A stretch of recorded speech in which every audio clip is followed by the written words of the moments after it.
right up under this bridge over there. That is the site.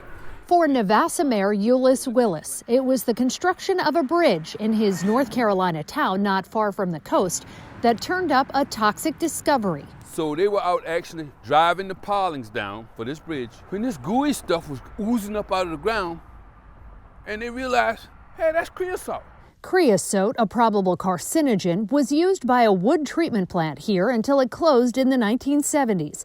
The toxic preservative seeped its way into the groundwater and soil, tainting acres of land now covered by trees and marsh, landing the area on the Environmental Protection Agency's Superfund list, reserved for the most contaminated spots in the country. That marsh is one of God's ways of protecting us because it's kind of like acting like a sponge, right? And it's eating up a lot of that stuff. Do you get worried, though, that if that marsh erodes, that contamination goes out and affects more people?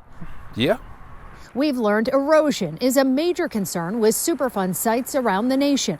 That's because experts say climate change and sea level rise are raising the potential for more flooding, which will compromise the stability of these sites. Floodwaters could pick up those hazardous chemicals, and then they could spread into communities. Jacob Carter with the Union of Concerned Scientists is behind a study that found over the next 20 years, more than 800 Superfund and other hazardous sites could be at risk for flooding.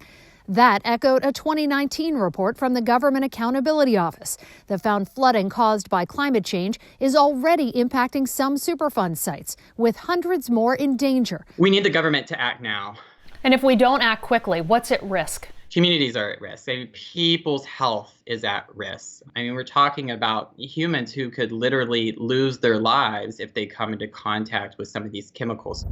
Hurricane Harvey in 2019 and Irene in 2011 showed the potential for disaster and harm, with floodwaters washing toxic chemicals out from 2 Superfund sites in Texas and New Jersey.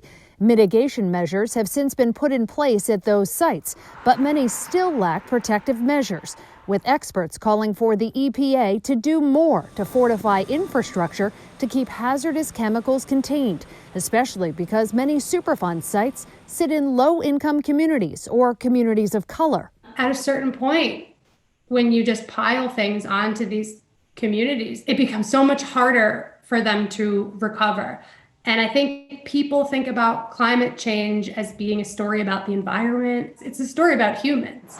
Humans like Mayor Euless Willis, who says he's been waiting decades for the EPA to clean up the Navassa site and protect his community from a toxic legacy and the threats future flooding could bring. It's like, okay, yeah, we know about it now and we're going to do something about it, but when? I'm Josie Sturman for Spotlight on America.